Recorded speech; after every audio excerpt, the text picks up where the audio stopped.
Rises Adventure TV. Let's go.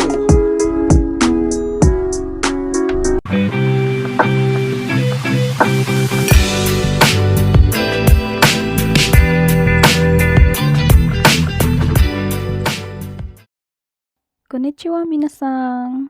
Halina't samahan niyo ko na magtimpla ng gatas na ipapainom natin sa mga baby cow. Yan na, nakahanda na yung tubig.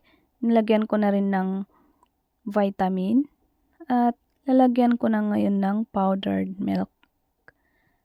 Sako-sako po ang powdered milk na nilalagay namin. Ayan, ganyan siya. May sukat yan na sinusunod namin kung ilang kilo.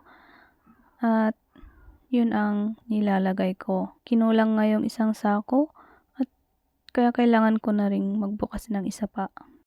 Ganito po yung ginagawa namin sa everyday na buhay as dairy farmer.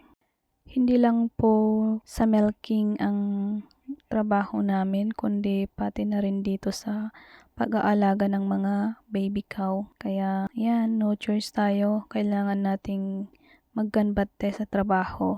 Tapos na nga yung gatas, i-close na natin yung milk taxi at isasaksak na natin ito para ma-steer yung gatas, mahalo yung gatas tsaka yung vitamins at matimpla na rin siya. At after 5 minutes na timpla na ngayon, i-drive na lang natin siya para ipapainom na natin sa mga baby cow.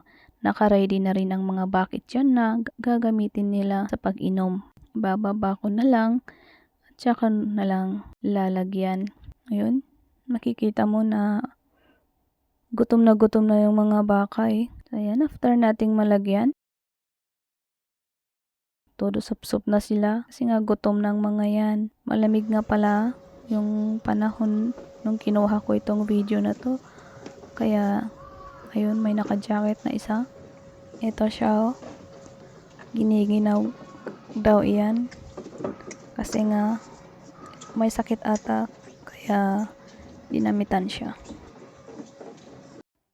Ito naman yung bagong panganak na baby cow.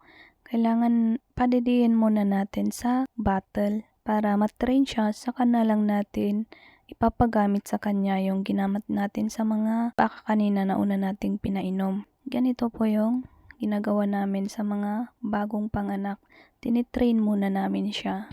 At kapag lumaki na naman sila ay malalagay sila dito sa breeding house kung saan sila ay maaalagaan ulit. Mapapakain na sila ng feeds at saka yung grass. Dito namin sila aalagaan hanggang sa manganak sila at maging milking cow. That's all for today. See you again.